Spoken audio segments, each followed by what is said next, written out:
Pessoal, sejam bem-vindos todos, muito bem-vindos.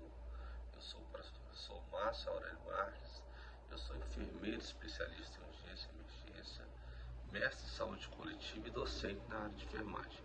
É com grande satisfação ter vocês nesta aula. Nosso objetivo é aprender de forma clara, prática e baseada em evidência relacionada à teoria com a realidade de assistência em saúde. Espero que esse conteúdo contribua para o seu crescimento, então prepare todo o seu material com bastante atenção e vamos iniciar mais uma aula. Bons estudos a todos. Na aula passada a gente falamos sobre o suporte básico de vida, que é a mesma coisa que o SBV, que quando se fala de primeiros socorros, a gente fala de suporte básico de vida. E a gente abordou a questão da massagem cardíaca, RCP, ressuscitação cardiopulmonar, ventilação manual até a chegada do socorro. E a gente também detalhou a questão do socorro, quando é um socorro básico ou um socorro avançado. Lembrando, quando a gente fala de um socorro básico, que a gente vai acionar é simplesmente o motorista e o técnico de enfermagem. E no suporte avançado, a gente está falando da unidade de SAMU, por exemplo, que tem o médico, o enfermeiro e o socorrista. Na aula de hoje a gente vai falar, na realidade, sobre queimados. Vamos aprender sobre queimados, a dimensão do corpo, como que a gente analisa uma porcentagem de queimado no momento que a gente possa estar avisando socorro, e o que fazer naquele momento que a vítima está sofrendo uma queimadura, seja elétrica, que seja uma queimadura química, que seja uma queimadura de raio solar. Vamos aprender a classificação de queimaduras primeiro, segundo e terceiro grau. Ok? Vamos dar início à nossa aula falando de queimaduras, né? Antes de falar em queimaduras, a gente precisa falar da anatomia da nossa pele. A pele, ela é o maior órgão do corpo humano, né? Ela reveste e protege todo o corpo. Corresponde 15 a 16% do nosso peso, de 10 a 11 kg para uma pessoa, por exemplo, de 70 kg. Ela é responsável pela adaptação do organismo, do ambiente, capacidade de regeneração, cicatrização com facilidade e prestando-se muito bem realizado a transplantes, especialmente em caso de queimadura. Também ela é proteção contra o meio externo, regula líquidos e é termorregulação de adaptação metabólica. As queimaduras, quando a gente fala de queimadura, o que é isso, uma queimadura? Queimadura, elas são lesões da pele provocadas por algum tipo de calor, seja ele radiação, produtos químicos, fatores físicos, ou certos animais vegetais que causam dores fortes e podem levar às infecções. Tem o potencial de desfigurar, causar incapacitações temporárias ou permanentes, ou até mesmo levando à morte, dependendo do grau dessa lesão. Mais para frente a gente vai estar falando na questão de grau de lesão, aprendendo a calcular a porcentagem. Quem já não ouviu na televisão, no rádio, olha, seu João, ele queimou 80% do corpo, queimou 90%, queimou 5%, queimou 10%, queimou 1%. Esse cálculo se baseia em que? Na rápida e facilidade de tentar cuidar dessa vítima, curar essa vítima e salvá-la da morte. Pessoas de todas as faixas etárias, elas estão sujeitas à queimadura, sendo as crianças vítima mais frequente e muitas vezes por descuido dos pais ou responsáveis. Falando de epidemiologia, é a quarta causa de morte por trauma. 20% de todas as vítimas, de todas as queimaduras, elas são crianças, vítimas de lesão intencional ou abuso infantil. É comum também ver mulheres queimadas em caso de violência doméstica, bem como pessoas idosas em caso de abuso de idoso. Mesmo quando levam a óbito, as queimaduras, elas severas, elas produzem grande sofrimento físico e requer tratamento que dura meses ou anos. Sequela física e psicológica são muito comuns nas vítimas. E aí a gente tem característica, né, de algumas queimaduras. Nós temos queimaduras térmicas, por exemplo, água fervendo, congelamento, fogo. Temos as queimaduras por radiação solar, ou por exemplo, micro-ondas. E queimaduras químicas. A gente vai começar falando agora das queimaduras elétricas por alta voltagem. As queimaduras elétricas a alta voltagem causam externas, destruição muscular. Isso resulta em liberação de potássio e mioglobina. O paciente pode apresentar uma lesão de órgãos internos. Avalie-se além da queimadura se existe outros tipos de trauma, exemplo TCE, trauma torácico, fraturas, etc. Queimaduras elétricas ainda, a gente fala de raios que matam de 50 a 300 pessoas por ano. As principais ameaças são as lesões neurológicas e cardiopulmonares. E aí, falando de queimaduras, as queimaduras por substância química, ácidos alcálicos, derivados de petróleo, álcool, fumaça, há 3 elementos de lesão térmica, que é asfixia, lesão pulmonar, tardia produzida por toxinas. Então a gente começa agora a classificar esse tipo de queimadura. A gente tem queimadura de primeiro grau, de segundo grau e terceiro grau. O que é a queimadura de primeiro grau? Ela vai envolver somente a epiderme. Características por serem avermelhadas e dolorosas. Queimaduras, no caso, solares, internas, suscetíveis à desidratação. O que é aquela queimadura de primeiro grau? É aquela que você foi andar de bike, não passou um protetor, pegou e teve uma presença de sol forte no seu corpo, a queimadura de praia quando você fica muito tempo, e até mesmo essas queimaduras artificiais que a maioria das mulheres frequentam o espaço para poder fazer marquinha. Elas também são perigosas. Queimadura de segundo grau, ainda falando dela, como é que a gente caracteriza ela? Primeiro, segundo, terceiro, quarto grau. A primeira grau só pega a pele, aquela da marquinha, aquela da insolação, né, da continuidade que eu estava falando no vídeo anterior. A segundo grau ela já envolve epiderme e outras porções variadas de derme subjacente.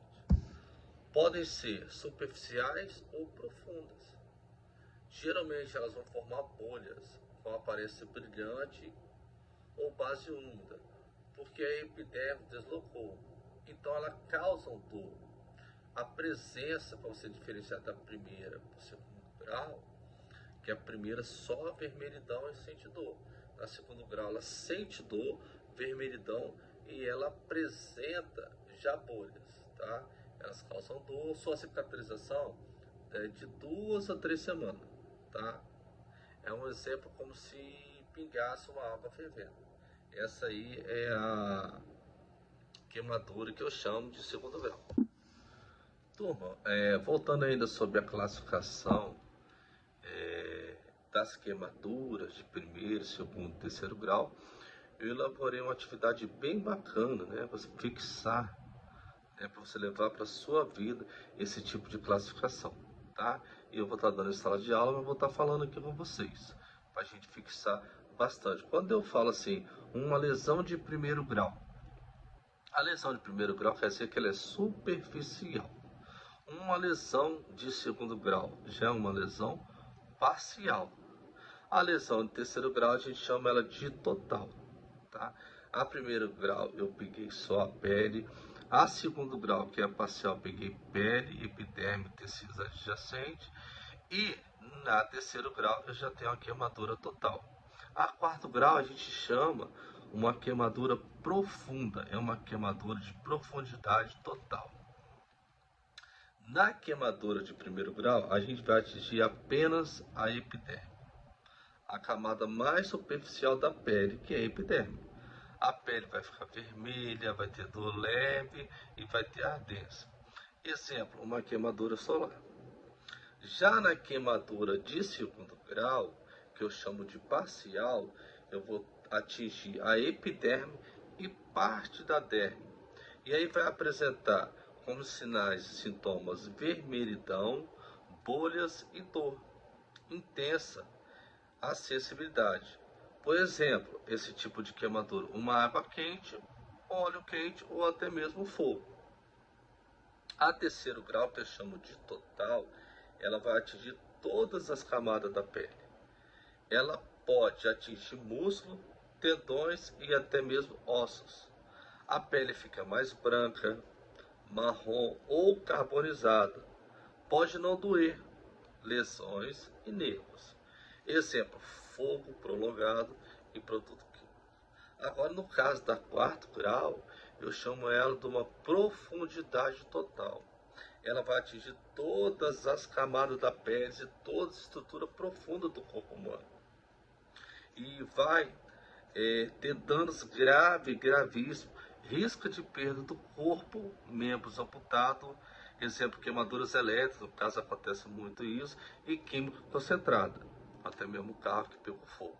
Nessa situação, além de atingir todo o corpo, esse paciente vai perder muito líquido e fazer choque, ele vai ter membros amputados e todo necrosado. Esse paciente ele vai evoluir a óbito em poucos instantes.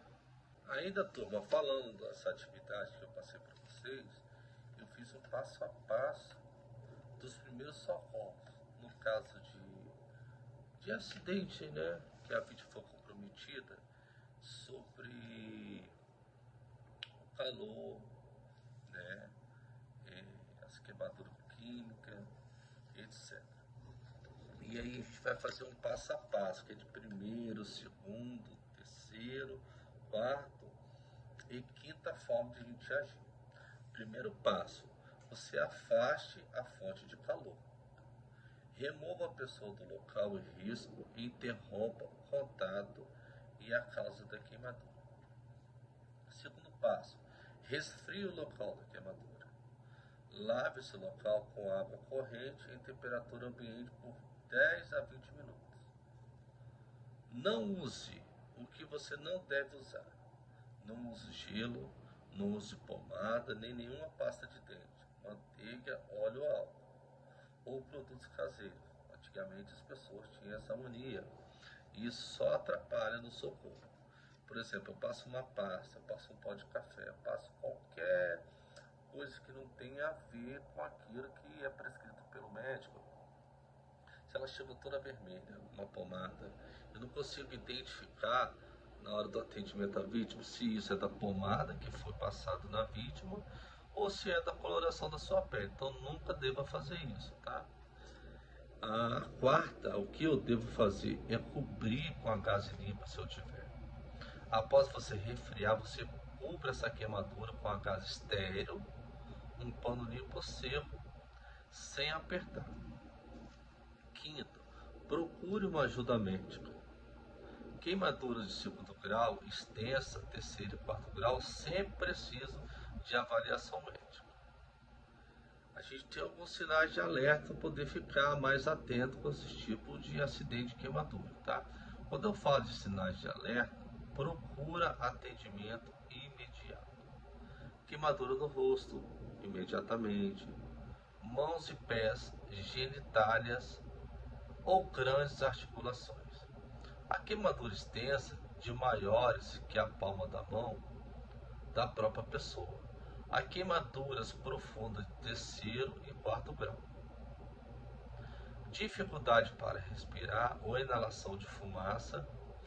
Crianças, idosos e pessoas com doenças crônicas. Então, esses são sinais de alerta e procura imediatamente a ajuda do socorro. O que não devemos fazer é não furar as bolhas da queimadura, não retire tecidos grudados na pele, não aplique algodão diretamente nas queimaduras e não use pós-uma gelo, porque pode piorar a lesão. Se você passar o gelo comum para fazer uma compressa de gelo na sua pele, você vai ver que você vai sofrer uma queimadura parecida com a queimadura de fogo, né? Lembre-se sempre, agir com calma, rapidez e conhecimento.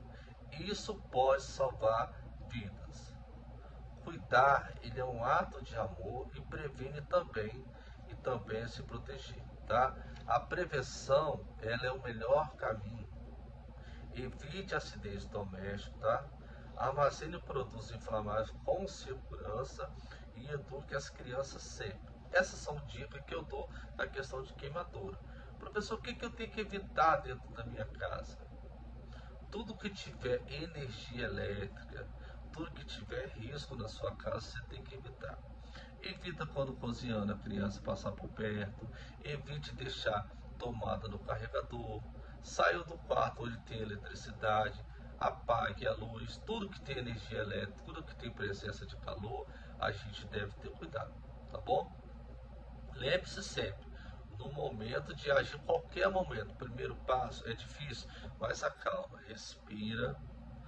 Vamos usar o ABC, o XABCD, que eu vou falar lá na frente, tá? Porque tem queimaduras que faz sangrar, eu vou usar o X, vai ter queimaduras que vai ser necessário eu aplicar o ABCDE.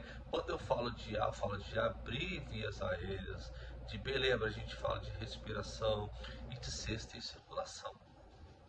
D, a gente vai avaliar o que? O neurológico da paciente. Tá com uma queimadura dói, consegue responder, consegue. Quando a gente fala do E, a gente vai, como um todo, observar essa vítima. Tem hiperemia, tem queimadura de grandes extensões. Então, na aula de hoje, está aprendendo a socorrer o paciente vítima de queimado, desde primeiro grau, que é simples o cuidado, até quarto grau. Primeiro grau, lembrando, para a gente poder saber agir em cima dessa vítima, cuidar. O primeiro grau vai ser superficial, né? O segundo grau a gente considera uma queimadura parcial, que ela não só pega a pele, mas pega derme, epiderme e subcutâneo. Na terceira, a gente já considera que ela é mais profunda, e na quarta a gente chama de total. Professor, essa de todas as mais perigosas é a quarta. Essa quase o paciente não tem mais chance, né? É aquela paciente que tem amputação de membro, necrose, né? Faz choque, né? De tudo no seu corpo, né? Desde choque hipovolêmico quando chocar, sem frequência cardíaca. Mas depois de a gente aprender a classificar primeiro, segundo, terceiro grau, a gente vai começar a avaliar a lesão dessa extensão, né? A gente vai aprender a classificar esse tipo de lesão no paciente queimado. A gente vai ter uma lesão que eu chamo de pequeno queimado, de médio queimado e de grande queimado. Na lesão de pequeno queimado, o tratamento é o tratamento ambulatorial, ou seja, sem indicação de internação. Menor que 10% necessita internar, tá? Principalmente se falando de SUS, né? Que é um caos e a gente tem que usar a equidade. O que é isso? O atendimento com prioridade, né? Um dos princípios do SUS na questão de atendimento ao paciente, seja ele queimado ou não, quais vão ser os princípios? A gente vai usar universalidade, integridade e equidade. O que é equidade? Equidade não é que ninguém é melhor que ninguém, que todo mundo tem seu direito, todo mundo tem que ser atendido, mas tem que ser por prioridade. É por isso que a gente sempre vai ter a classificação de risco. Tudo, turma, para a gente aprender a cuidar de qualquer pessoa, ou toda a nossa vida, a gente tem que aprender a classificar. Quando se classificação de primeiro, de segundo, de terceiro, quarto grau, vai ser mais fácil eu cuidar dessa vítima. Falando do técnico de segurança do trabalho em primeiro socorro, vai facilitar ele triar, ele chamar o socorro. Se tem um socorro lá, a equipe de pré-hospitalar no ambiente do seu trabalho, a classificar para indicar esse trabalhador um atendimento de pronto-socorro, sim ou não, tá bom? É esse preparo que a gente precisa saber. Quando a gente fala classificar, a gente lembra daquela classificação que tem no pronto-socorro, né? Como é que eles fazem? Eles classificam através de pulseiras, vermelha, amarelo, laranja, branco, azul, para a gente poder priorizar esse atendimento.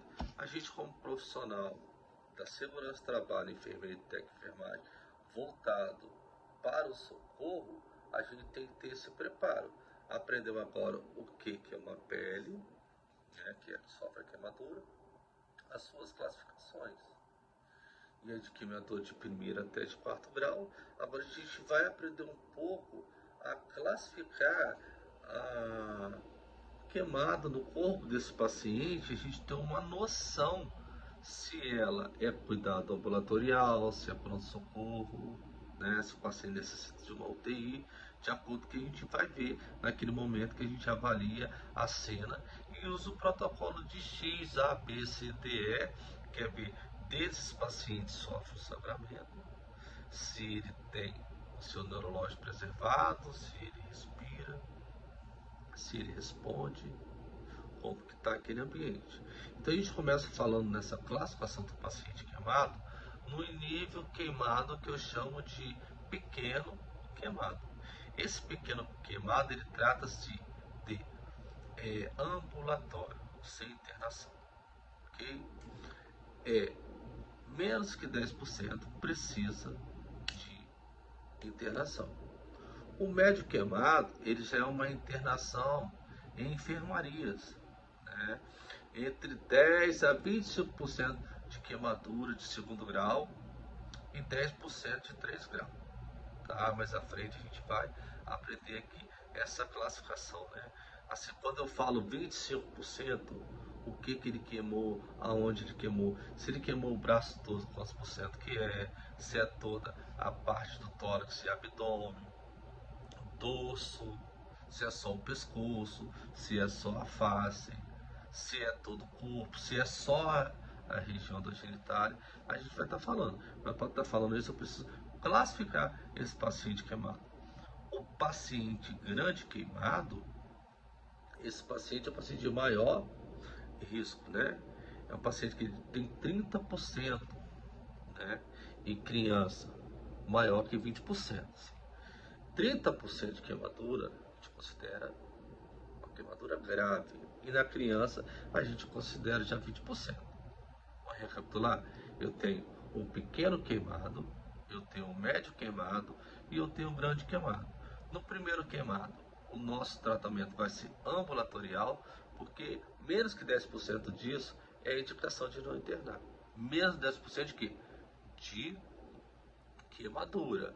Aí quando eu falo de médio queimado, que necessita de interação pelo menos na enfermaria, eu estou falando acima de 10% e até 25% desse corpo queimado.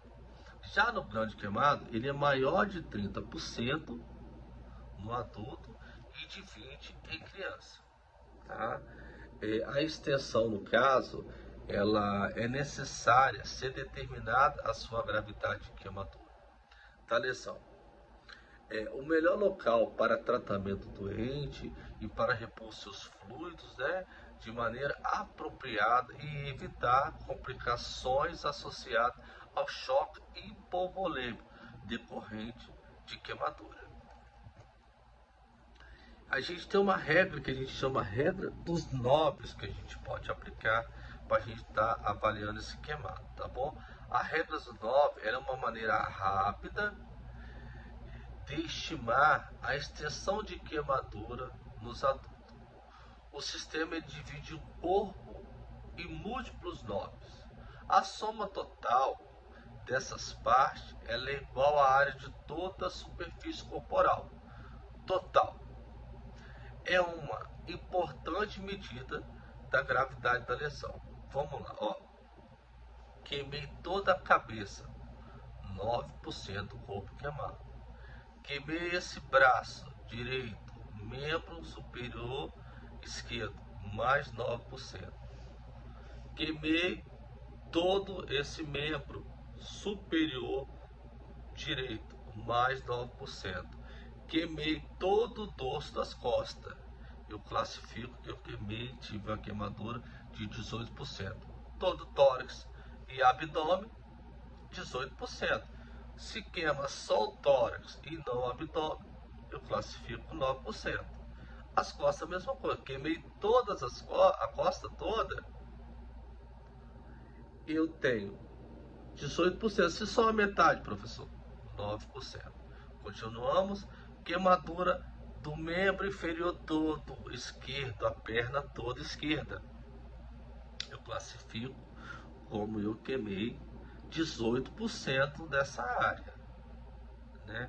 Se eu queimei só a metade, professor, 9%. E assim que a gente classifica. Se o paciente sofreu a queimadura, não queimou nada da cintura para cima e queimou todos os membros inferiores, as duas pernas, então vai ser 18%, mais 18% a gente tem uma queimadura de 33%. É simples assim. Daqui a pouco eu venho com uma atividade, umas perguntas com resposta para a gente poder fixar e a gente vai ver também na sala de aula. Na avaliação do queimado, do paciente queimado, a profundidade e a extensão pelas regras 9, o envolvimento das áreas críticas, se mão, se pé, se face, genitália, tá? Lembrando que eu estou falando em porcentagem, a genitália é 1%. Acontece na prática que a pessoa se queima todo no acidente e não queima a sua genitália. Então ele teve o quê? 99% do seu corpo queimado, só 1% não queimou, que foi a genitália. Se tem um acidente, estoura alguma coisa no colo, queima só essa genitália. Eu tenho 1% da área queimada. Mas o que vai me ajudar na questão desse tratamento da vítima? Tá, foi 1%, mas foi primeiro grau, foi segundo, foi terceiro grau, foi quarto grau. Assim, é muito importante eu entender as regras do 9, que é fácil, né? Para poder saber a porcentagem da área que foi queimada, mas eu tenho que entender muito de primeiro, segundo, terceiro e quarto grau. É por isso que eu falo sempre aqui na aula, sempre repetindo, primeiro, segundo, terceiro. Primeiro, superficial, né? O segundo já não é superficial, é parcial. Terceiro, já tem uma queimadura total. Eu já peguei derme, epiderme, tecido subcutâneo, peguei até osso. Na quarto grau, queimadura total, amputação de membro e necrose. Vamos ainda avaliar a presença da lesão pulmonar, né, na questão de inalação.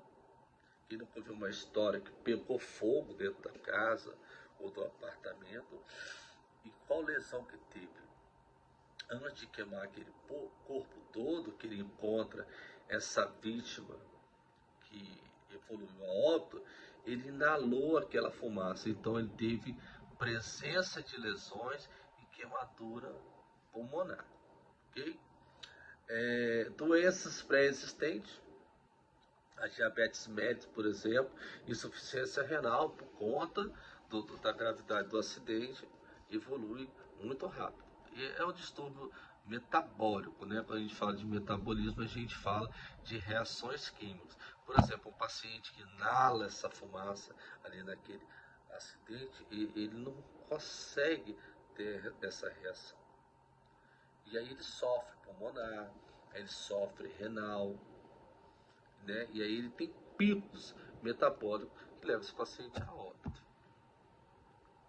Na queimadura de primeiro e segundo grau, vamos aprender, né, na prática como que é o cuidado lá para esse paciente ter esse atendimento. Em queimadura de primeiro grau, a gente vai hidratar o paciente. Bebe bastante água, né? Vamos realizar exames físicos e diminuir a temperatura corporal desse paciente. Então, hidratação, né? E aí, na de segundo grau, da primeiro grau, que ainda consegue uma bolha, nunca vão estourar a bolha, né? Orientar o paciente a não colocar produtos químicos, né, sobre essa queimadura, não cobrir o local dessa lesão e administrar analgésico para dor, né? Portanto, ele tem uma queimadura de primeiro grau, mas dói. É igual a gente quando vai à praia, né, descuida do protetor solar, aquele momento, aquele raio solar já é fora do horário permitido para você tomar, no caso, se bronzear e ter uma queimadura de primeiro grau. É perigosa igual a outras, mais grave? Não, mas você vai sentir ardência, você vai sentir dor, vai machucar a sua pele. Então é necessário o quê? No caso de primeiro grau, hidratar. Hidratar o paciente bastante e fazer analgesia. Aí está falando do paciente, do atendimento, né? A gente está falando agora já do atendimento ao queimado. A gente tem que se preocupar com esse acolhimento do paciente. E aí a gente aplica a avaliação do trauma de X, A, B, C e D.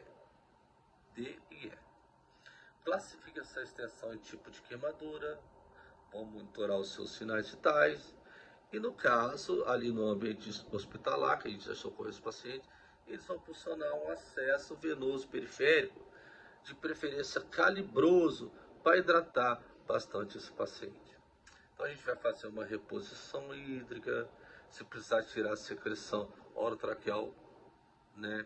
A gente vai estar fazendo aspiração e controle da dor. Curativo de acordo com prescrição médica. Vamos aproveitar agora esse vídeo, né? Eu sempre falo com vocês, né? Que minha turma, né? Elogio muito. Duas turmas muito boas do curso técnico de segurança e que tem tirado boas notas, né?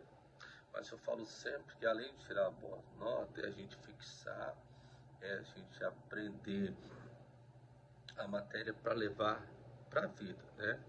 E aí, como prometido, eu formulei algumas questões que são questões de prova, e aí eu vou estar fazendo as perguntas e respondendo. Porém, no momento que eu for perguntando aqui e antes respondendo, vocês já vão pensando aí na questão, tá? Que a primeira questão, ela vai estar falando o principal objetivo do primeiro socorro. Eu vou dar só 10 segundos e vou responder, tá bom? O principal objetivo do primeiro socorro é: letra A, curar completamente a vítima no local. E aí eu já respondo. A gente está falando de primeiro socorros, de A, B, C, de identificar se respira, se está consciente e se ela responde, se tem frequência cardíaca. Então, o principal objetivo do pessoal é curar o paciente lá no momento do atendimento? Não, essa questão é errada. Segunda letra B, é substituir o atendimento médico no momento que a gente identifica a vítima com necessidade de socorro? Também não, pelo contrário, a gente vai avaliar essa vítima se ela necessita de um atendimento médico especializado. Né? Porque vai ter casos que foi só um desmaio, foi só uma queda de pressão, né? E isso foi só um desmaio. O desmaio é o que? Uma perda da consciência, sim, que perde, mas rapidamente a pessoa volta.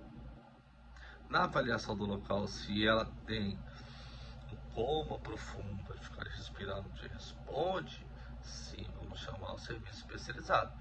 Mas de antemão, essa questão não está certa, não é substituir o atendimento médico. Terceira questão, na verdade a terceira resposta, que é a letra C. O principal objetivo do primeiro socorro, na letra C, fala: é prestar uma assistência inicial, preservando a vida e evitar o agravamento do quadro até a chegada do socorro. Sim, essa resposta está correta. Tá? Essa é a função do socorro no momento de uma vítima que necessita de cuidados gerais de saúde. Né?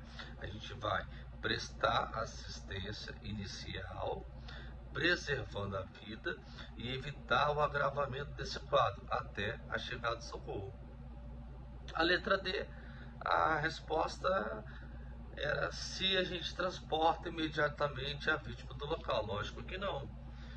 Imagina, uma pessoa sofre uma colisão e aí desesperadamente, antes da primeira socorro, coloca ele nas costas, sai correndo.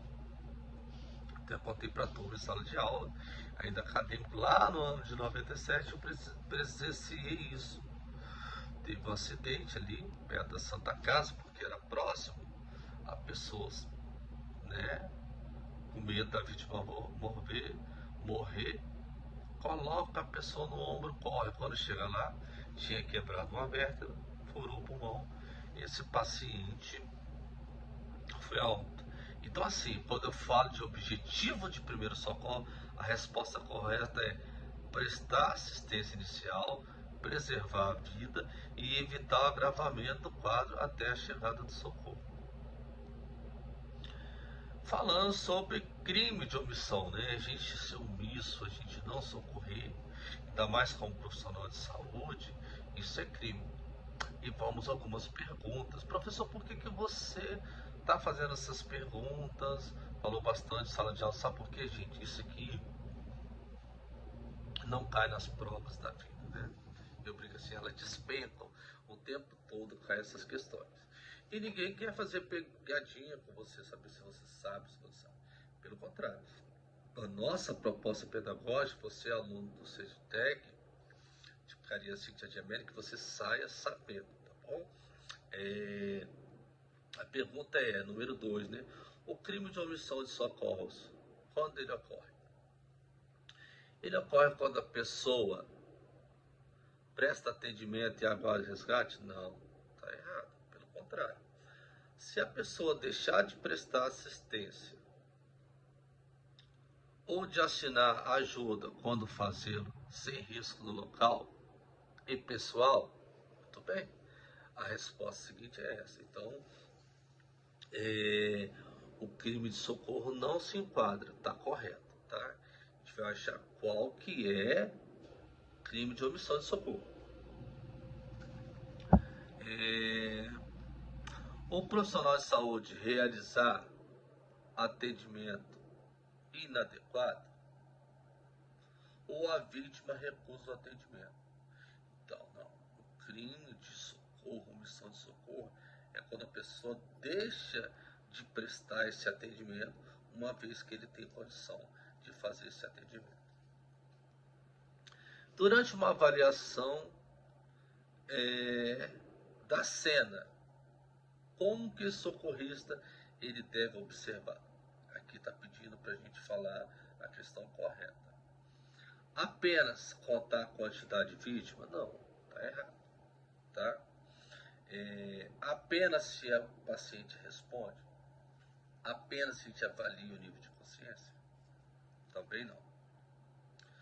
O socorrista deve avaliar risco para si, para a vítima e para terceiro, além do mecanismo de acidente? Essa resposta está correta, tá, turma? Essa é o primeiro passo em qualquer socorro, seja ele queimado, seja RCP, seja afogamento, seja eletricidade.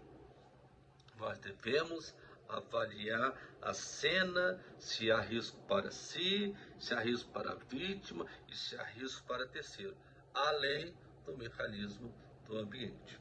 Ok. Agora a gente vem com uma pergunta, né? Lembrando de novo, eu gosto muito desse protocolo, e esse protocolo salva a vida, que é o protocolo XABCDE do trauma, né? E aqui a pergunta é a seguinte: no protocolo XABCD do trauma, o que a letra X representa? Vamos lá? É a avaliação neurológica? Não, está errado. É a exposição da vítima? Também não, está errado. É a avaliação da circulação? Não. É controle de hemorragia sanguínea? Sim. No protocolo de trauma, a letra X corresponde à letra B, controle de hemorragia e sanguíneo. Ou seja, no momento que vamos avaliar a vítima, a gente vai observar se tem sangramento. Vamos para a próxima questão, né? Recapitulando, já dei isso em sala de aula, estamos revisando. Dei alguma coisa em sala de aula, complementando aqui com nossas aulas online. Espero que vocês estejam gostando. Eu estou muito satisfeito dessa aula, né? E assim, como que a gente aprende? Eu falo sempre isso no socorro, né? A gente aprende Errando que se aprende, a maioria das pessoas fala, não é errando que se aprende, é perguntando, é lendo, é praticando, é realizando, é ouvindo, tá? Então vamos lá. No protocolo D, X, A, B, C, D, E. A letra A corresponde ao quê? A avaliação da circulação? Não. A avaliação da respiração? Não, seria a letra B. Exposição da vítima? Também não, seria no protocolo letra E. Garantir a permeabilidade das vias aéreas e coluna cervical? Sim. No protocolo de trauma, a gente fala de X, A, B, C, D, E. A letra A, a gente vai avaliar permeabilidade aérea, preservando a via aérea e coluna cervical. Vamos para a letra 7. Essa aqui é muito bacana, que ela fala do atendimento inicial de uma vítima inconsciente. O que nós socorristas iríamos fazer? No atendimento inicial da vítima inconsciente, qual que vai ser a prioridade? Identificar seus documentos? Não, gente. Essa não é a prioridade.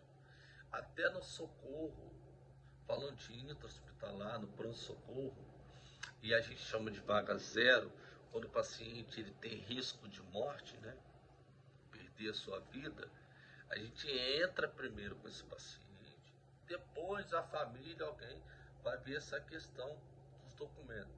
É claro que para a gente administrar o sistema, a prescrição, todas essas coisas, é necessário esse paciente estar no sistema para fazer uma prescrição.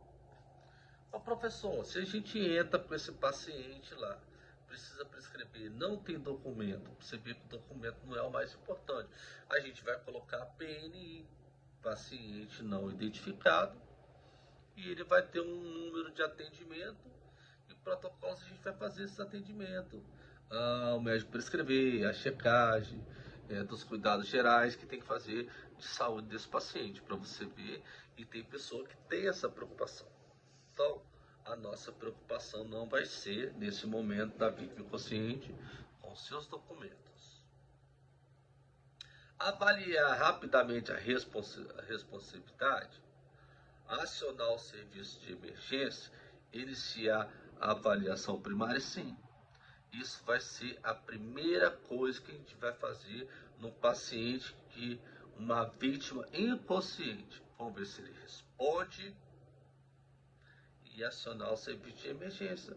E aí a gente inicia a avaliação primária, falando de ASBV, A, respiração, vias aéreas, B, respiração, e C, circulação. A, vias aéreas, B, respiração, C, circulação. No politrauma, a gente aplica aqui o protocolo de X, A, B, C, D.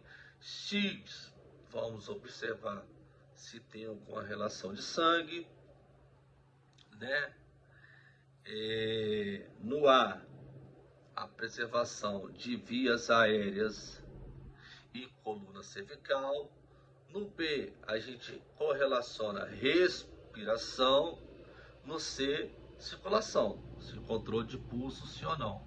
No D, avaliação neurológica. E não é, professor, não é questão de ambiente e paciente. A gente observa se tem hiperemia, se está inchado, se tem dor, se tem rubor, se tem calor. Então a resposta correta é o atendimento inicial da vítima inconsciente. A prioridade é avaliar rapidamente se ele responde, aciona o serviço de emergência e inicio a avaliação primária.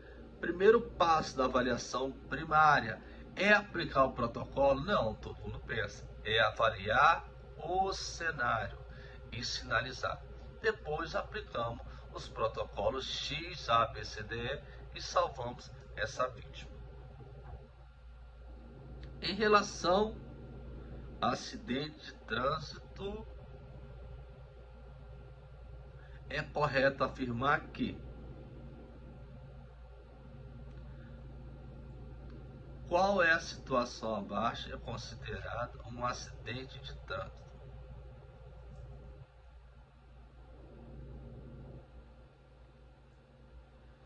É o acidente dentro de casa da própria altura?